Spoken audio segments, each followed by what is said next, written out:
जब अर्जुन को आते हुए देखा तो तुरंत ब्रह्मास्त्र छोड़ा अश्वत्थामा ने। तो भगवान की आज्ञा लेकर अर्जुन ने भी ब्रह्मास्त्र छोड़ दिया। दोनों ब्रह्मास्त्र आपस में टकराए हैं, भीषण अग्नि बरसने लगी। फिर भगवान श्री कृष्ण के कहने पर ही अर्जुन ने उन ब्रह्मास्त्रों को अपनी ओर खींचा, दोनों के तेज को शांत किया है। अश्वत्थामा को भागते भागते पकड़ लिया, बांधकर घसीटते हुए अर्जुन लेकर आया है और शिविर के दरवाजे पर लाकर पटक दिया। तलवार लेकर अर्जुन मारने को तैयार है। बड़ा अद्भुत दृश्य है। अर्जुन की तलवार अश्वत्थामा पर पड़ने वाली है, परंतु उसी समय द्रौपदी अंदर से बाहर निकल आई। देखा कि आज मेरे पति इस अश्वत्थामा को मारने जा रहे हैं। द्रौपदी अंदर से बाहर आई और क्या कहती है कि उवाच चासहन्त्यस्य बन्धनानयनं सती मुच्यता मुच्यतामेष ब्राह्मणो नितरं गुरु। द्रौपदी ने अर्जुन को कहा कि नहीं नहीं महाराज, छोड़ दो छोड़ दो। 2 बार भागवत में कहा है मुच्यता मुच्यतामेष, इसको छोड़ दो छोड़ दो।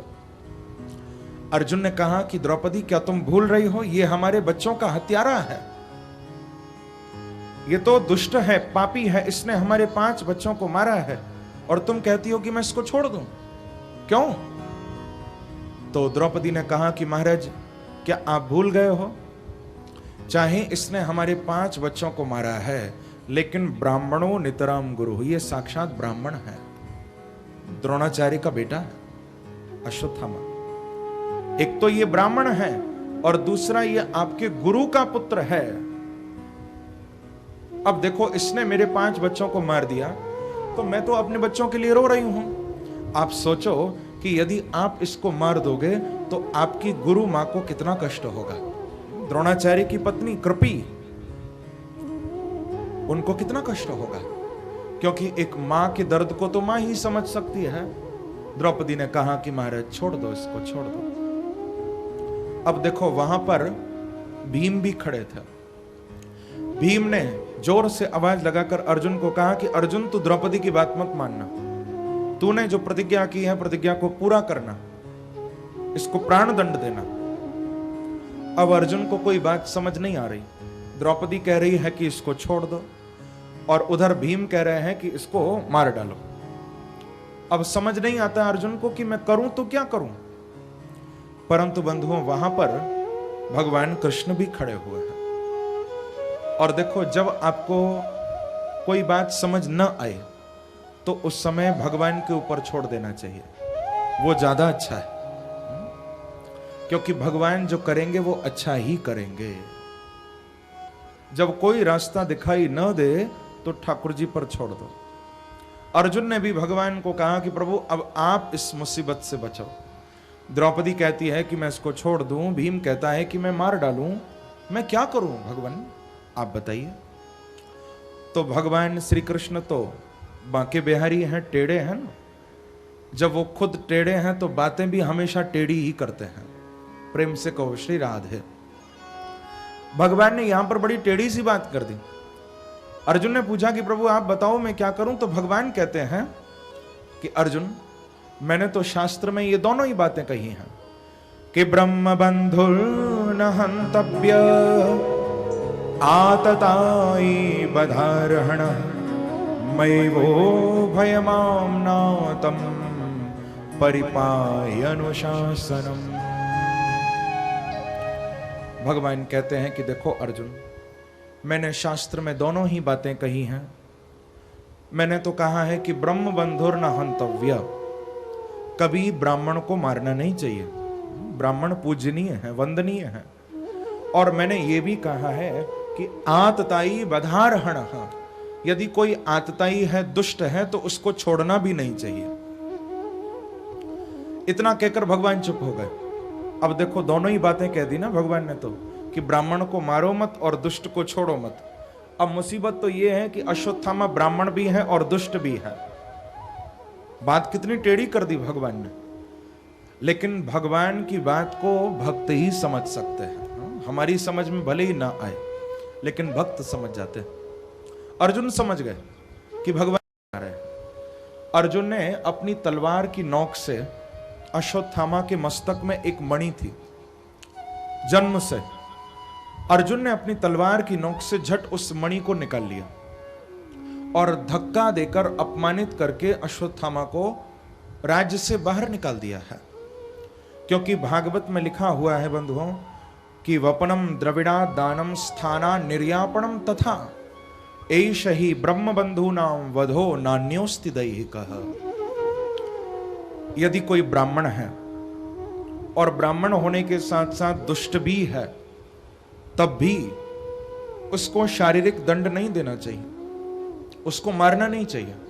हाँ, यदि उसका थोड़ा अपमान कर दिया जाए तो समझो मानो ब्राह्मण की मृत्यु हो गई है। तो यहां प्राण दंड नहीं दिलवाया, अश्वत्थामा को केवल थोड़ा सा अपमानित करके छोड़ दिया। इससे ब्राह्मण की रक्षा भी हो गई और अर्जुन की प्रतिज्ञा भी पूरी हो गई। अब देखो, अश्वत्थामा को बाहर तो निकाल दिया, लेकिन अश्वत्थामा इसने अपनी दुष्टता को छोड़ा नहीं। इसने उत्तरा को मारने के लिए फिर से ब्रह्मास्त्र छोड़ दिया है।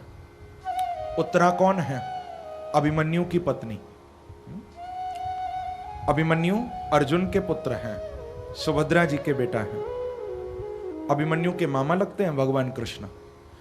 अब आप लोग तो जानते हो कि अभिमन्यु तो महाभारत युद्ध में वीरगति को प्राप्त हुए थे, लेकिन तब तक उत्तरा जी गर्भवती हो चुकी थी। उत्तरा के विवाह को केवल 1 महीना हुआ था और महाभारत युद्ध शुरू हो गया था। अभिमन्यु जी तो मारे गए, लेकिन उत्तरा गर्भवती थी और अब पांडवों के वंश में और कोई बाकी नहीं बचा है। उत्तरा के गर्भ से जो बालक जन्म लेगा वो ही पांडवों के वंश को आगे बढ़ाएगा। क्योंकि 5 बेटे थे, वो तो पहले ही अश्वत्थामा ने मार दिया, अब कोई बाकी नहीं बचा। तो इस अश्वत्थामा ने क्या किया? मन में सोचने लगा कि मैंने पांडवों के 5 पुत्रों को तो मार ही दिया है, अब क्यों ना मैं उत्तरा को ही मार दूं। क्योंकि उत्तरा मर जाएगी तो उसका गर्भ भी नष्ट हो जाएगा और फिर पांडवों के कुल में कोई बाकी नहीं बचेगा। यह सोचकर अश्वत्थामा ने फिर से ब्रह्मास्त्र छोड़ दिया है। लेकिन बंधुओं, जब उत्तरा जी पर संकट आया तो उत्तरा ने भगवान कृष्ण की शरण ली है। भगवान कृष्ण को दोनों हाथ जोड़कर उत्तरा ने प्रार्थना भागवत में की है कि पाहि पाहि महायोगिन देव देव जगत्पते नान्यम त्वद्भयम पश्ये यत्र मृत्यु परस्परम। उत्तरा जी ने आवाज लगाकर भगवान को कहा कि पाहि पाहि महायोगिन, हे महायोगी, हे भक्त वत्सल श्री कृष्ण, आप मेरी रक्षा करो, रक्षा करो। भगवान ने उत्तरा को पूछा कि बेटी क्या बात है, तू क्यों रो रही है? बोले प्रभु, मेरा पति तो महाभारत युद्ध में मारा गया, लेकिन मैंने आपसे कोई शिकायत नहीं की, परंतु कहीं ऐसा ना हो कि मेरा ये गर्भ भी नष्ट ना हो जाए। देखो, उत्तरा जी की भक्ति बड़ी अद्भुत भक्ति है। उत्तरा महान भक्त है भगवान की। आप लोग थोड़ा विचार करो, उत्तरा जी ने भागवत में किसी और की शरण नहीं ली है। उत्तरा जी की सास हैं सुभद्रा जी। जब बहू पर संकट आता है और उस समय यदि पति पास में न हो तो सास से जाकर बहू कहती है ना कि मां मेरे ऊपर ये संकट आ गया। अब आज की बहू कहती है या नहीं कहती है ये तो मुझे नहीं पता, लेकिन नियम तो यही है, क्योंकि अब सास ही उसकी मां है, बहू को वहीं जाना चाहिए। लेकिन उत्तरा जी ने सुभद्रा जी से कोई निवेदन नहीं किया, द्रौपदी से भी कोई बात नहीं की। यहां तक कि महारानी कुंती भी है, ददिया सास, कुंती जी से भी प्रार्थना नहीं की। पांडव भी 5 वहीं पर हैं, लेकिन पांडवों को भी कुछ नहीं कहा। उत्तरा ने यदि प्रार्थना की है तो केवल भगवान कृष्ण से की है, यहां और किसी से प्रार्थना नहीं की। क्योंकि बंधुओं बात बिल्कुल सच्ची है। संसार से कितना भी आप निवेदन कर लो, संसार के आगे कितना भी हाथ फैला लो, लेकिन संसार का कोई तुमको बचाने नहीं आएगा।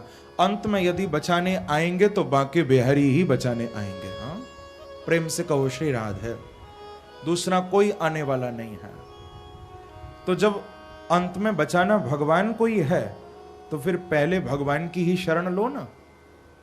हम लोग पहले तो सबके आगे हाथ फैला लेते हैं, जब कोई बचाने नहीं आता तब हमको भगवान याद आते हैं।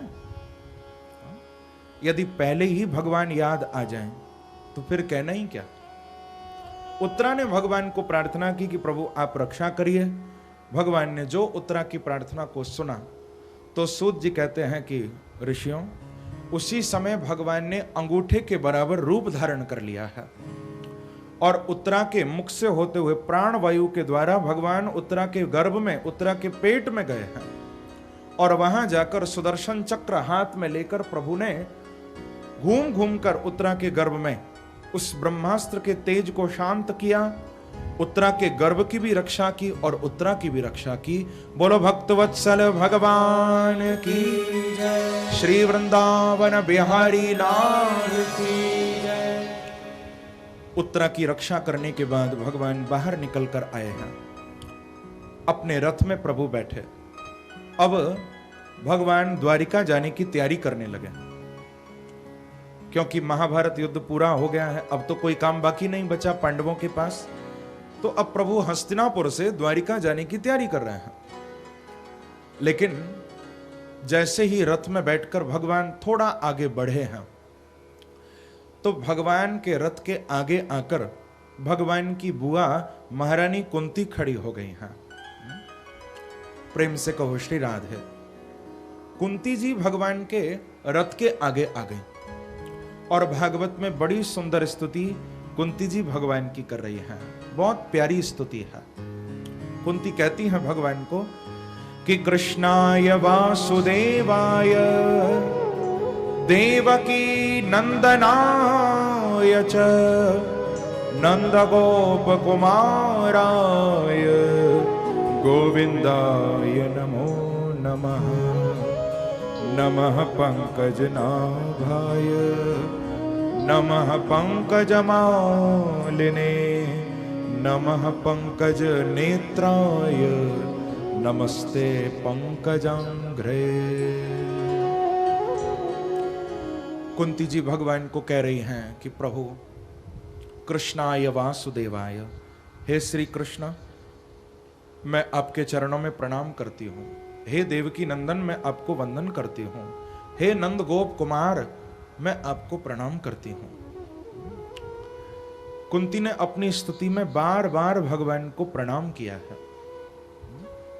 नमः पंकज नाभाय नमः पंकज मालिने नमः पंकज नेत्राय, बार बार नमः नमः नमः भगवान को प्रणाम कर रही हैं। भगवान ने जब स्तुति सुनी, भगवान बोले कि बुआ आज तो तू मेरी बहुत लंबी चौड़ी स्तुति कर रही है, क्या मेरे से कुछ लेना चाहती है? कुंती जी ने कहा कि भगवान आपने ही कैसे सोच लिया? तो भगवान कहते हैं कि संसार में यही तो होता है बुआ। देखो कृष्ण की बुआ लगती है कुंती, वसुदेव जी की बहन लगती है।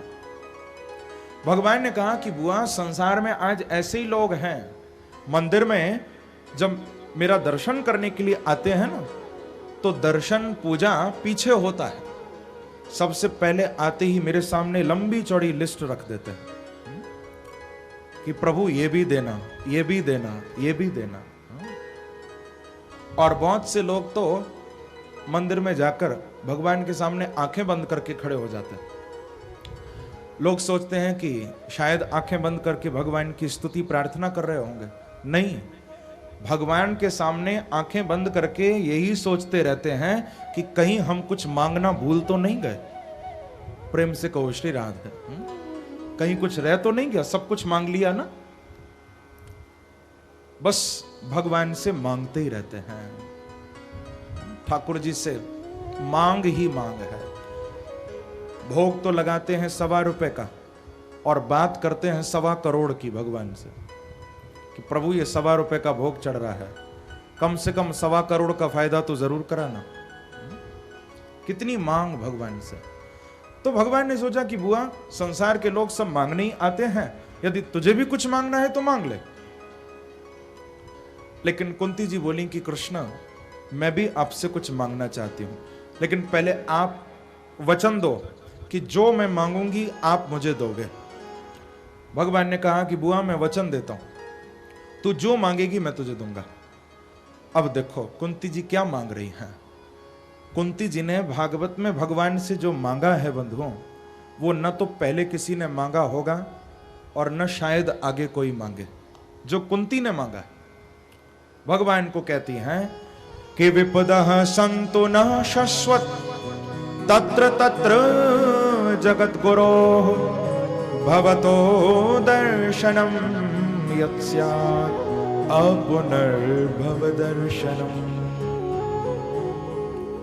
कुंती जी भगवान को कह रही हैं कि हे श्री कृष्ण, आप यदि मुझे कुछ देना चाहते हो तो बस इतनी कृपा मुझ पर करो आप कि 1 नहीं, 2 नहीं, 10-20 नहीं, यदि आपको देने हो तो आप मुझे अनंत अनंत दुखों के पहाड़ दे दो प्रभु। प्रेम से कहो श्री राधे। 1-2 दुख नहीं मांग रही, विपदः बहुवचन है। हे श्री कृष्ण, आपको देने हो तो आप अनंत मुझे दुख दे दो। अब बताओ, दुनिया में कोई ऐसा होगा जो भगवान से दुख मांगेगा? हम तो सुख मांगते मांगते थकते नहीं हैं भगवान से, और कुंती हैं जो भगवान से दुख मांग रही हैं। ऐसा क्यों? मानो कुंती कहना चाहती हैं कि प्रभु, मुझे सुख अच्छे नहीं लगते, मुझे दुख ज्यादा अच्छे लगते हैं। क्यों? क्योंकि दुखों से अगर चोट खाई न होती, दुखों से अगर चोट खाई न होती तो कन्हैया तेरी याद आई न होती। प्रेम से कहो श्री राधे। जब हमारे जीवन में दुख आता है तभी हमको भगवान याद आते हैं। यदि सुख में भगवान याद आने लग जाए तो जीवन में कभी दुख आए ही ना। जब सुख में हम उनको भूल जाते हैं तभी तो जीवन में दुख आते हैं। तभी तो कबीरदास जी ने कहा कि दुख में सुमिरन सब करे, सुख में करे न कोई, जो सुख में सुमिरन करे तो दुख काहे को होए। यदि हम सुख में भगवान को याद करने लग जाएं तो जीवन में फिर कभी दुख आएंगे ही नहीं बंधु। तभी तो श्री हनुमान जी महाराज ने भगवान श्री राम को ये बात कही कि कह हनुमंत विपत्ति प्रभु सोई, जब तब सुमिरन भजन न होई। हनुमान जी कहते हैं कि जीवन की सबसे बड़ी विपत्ति, सबसे बड़ा दुख वही है बंधुओं, जब तब सुमिरन भजन न होई। जब हमारे जीवन में भगवान का भजन नहीं होता है। तो कुंती कह रही हैं कि प्रभु आप मुझे दुख दे दो, क्योंकि भगवान मैं आपसे दुख क्यों मांग रही हूं, आप स्वयं याद करो। जब जब हमारे जीवन में दुख आए हैं हे श्री कृष्ण, तब तब हमको बचाने के लिए आप आए हो। विषाण महाग्ने पुरुषा ददर्शनात् असत सभाया वनवास कृच्छ्रतः। प्रभु, जब मेरे पुत्रों को, पांडवों को लाक्षागृह में जलाने का प्रयास किया गया था तो बचाने के लिए आप ही आए थे। जिस समय भीम को विष के लड्डू खिलाए गए थे तब भी आपने ही बचाया था। और वो दिन तो आप भूले नहीं ना भगवान, जब द्रौपदी की लाज उस बीच सभा में जा रही थी तो उस समय भी लाज बचाने आप ही आए थे ना। महाभारत युद्ध के समय भी आपने ही मेरे पुत्रों को बचाया प्रभु। और महाभारत युद्ध में ही नहीं, अभी अभी उस उत्तरा को और उत्तरा के गर्भ को भी तो आपने ही बचाया है, अभी अभी आपने रक्षा की है। लेकिन भगवान, अब जब हमारे जीवन में सुख आ गए हैं, जब कोई संकट नहीं है, कोई विपत्ति नहीं है, तो आज आप हमको छोड़कर द्वारिका जा रहे हो? नहीं नहीं प्रभु, आप द्वारिका मत जाओ, मत जाओ। देखो कुंती जी की स्तुति का सार केवल इतना ही है, भगवान को जाने नहीं देना चाहती। बस यही निवेदन भगवान से कर रही हैं कि प्रभु थोड़े दिन आप और हमारे पास रुक जाओ, फिर द्वारिका चले जाना, ऐसी क्या जल्दी है। भगवान बोले कि बुआ आप इतना निवेदन कर रही हो तो मैं कैसे जा सकता हूं, मैं तो भक्तों के अधीन हूं, मैं नहीं जाऊंगा द्वारिका। तो प्रभु नहीं गए, वापस रथ से नीचे उतर आए और पांडवों के साथ भगवान अंदर चले गए हैं। बोलो भक्तवत्सल भगवान की जय। एक दिन भगवान को याद आया कि कुरुक्षेत्र में भीष्म पितामह मेरा इंतजार कर रहे होंगे। आप लोग तो सब जानते हो कि महाभारत युद्ध में अर्जुन के द्वारा भीष्म पितामह को तीर मारे गए थे और भीष्म पितामह वहीं बाणों की शैया पर कुरुक्षेत्र में लेटे हुए हैं। 57 दिन निकल गए हैं। भगवान कृष्ण ने भीष्म पितामह को कहा था कि जब आपका अंतिम समय आएगा तो मैं आपको दर्शन देने के लिए आऊंगा। भगवान को वो बात याद आ गई कि मुझे भीष्म पितामह को दर्शन देने के लिए जाना है। जैसे ही ये बात याद आई, भगवान तुरंत पांडवों को साथ लेकर, कुंती को साथ लेकर, द्रौपदी को साथ लेकर, कृपाचार्य को साथ लेकर, बड़े बड़े संतों को साथ लेकर भगवान हस्तिनापुर से और कुरुक्षेत्र पधारे हैं प्रभु। वहां पर पांचों पांडवों ने भीष्म पितामह का दर्शन किया है, भीष्म पितामह को प्रणाम किया। लेकिन भीष्म पितामह तो केवल कृष्ण का इंतजार कर रहे थे। 57 दिनों से केवल एक ही बात मन में बार बार उठ रही है कि कब कृष्ण मुझे दर्शन देने आएंगे, कब मुझे कृष्ण का दर्शन होगा। बार बार यही विचार कर रहे हैं। लेकिन आज भगवान कृष्ण दर्शन देने के लिए आ गए हैं। अब आ तो गए भगवान, लेकिन अभी सामने नहीं आए। भीष्म पितामह के सिराने आकर खड़े हो गए। जब मालूम चला कि कृष्ण आ गए हैं, भीष्म पितामह बड़े प्रसन्न होने लगे कि तथाप्येकांत भक्तेषु पश्य भूपानुकंपितम् यन्मे सोऽस्त्यजतः साक्षात् कृष्णो दर्शनमागतः। भीष्म पितामह बहुत प्रसन्न होने लगे कि कृष्णो दर्शनमागतः, आज मुझे कृष्ण दर्शन देने आ गए हैं। आगतः, बड़े प्रसन्न होने लगे। लेकिन भगवान आ तो गए हैं पर कहां हैं, दिखाई तो नहीं दे रहे, दर्शन तो नहीं हो रहा। किसी ने कहा कि बाबा आपके बगल में ही खड़े हैं भगवान, आपके सिराने खड़े हुए हैं। अब भीष्म पितामह प्रयास कर रहे हैं कि मैं उठकर भगवान को देख लूं, लेकिन उठ नहीं पा रहे क्योंकि हर अंग में तीर लगा हुआ है। कोई ऐसा अंग नहीं है बंधुओं जहां पर तीर न लगा हो। सारा शरीर बाणों से बिधा पड़ा है, अंग अंग में तीर लगा हुआ है। उठ भी नहीं सकते, हिल भी नहीं सकते बाबा। तो भगवान को बोले कि प्रभु अब तो मेरा अंतिम समय है और अंतिम समय आप ये पर्दा कर रहे हो। अरे अब तो मेरे सामने आओ, मुझे दर्शन दो प्रभु। तो भगवान बगल में खड़े हैं, खड़े खड़े बोले कि बाबा ठीक है, मैं आपके बगल से हटकर पैरों की ओर आकर खड़ा हो जाता हूं। लेकिन आपने ये सोचा कि यदि मैं आपके पैरों की ओर आकर खड़ा हो जाऊंगा तो फिर दुनिया के लोग क्या कहेंगे? बोले क्या कहेंगे? बोले सब लोग यही कहेंगे कि मरते समय भीष्म पितामह ने भगवान की ओर पैर किए थे। अब बताओ, क्या आपको ये बात स्वीकार है? मैं तो खड़ा हो जाता हूं, लेकिन दुनिया वाले यही कहेंगे कि मरते समय भीष्म पितामह ने भगवान की ओर पैर किए। तो भीष्म पितामह हंसते हुए बोले कि प्रभु दुनिया वालों की तो बात मेरे सामने मत करो, चाहे ये संसार ये दुनिया कुछ भी बोले, मुझे कोई परवाह नहीं है। मैं तो बस इतना चाहता हूं कि अंतिम श्वास तक मेरी आंखों को बस आपका दर्शन होता रहे।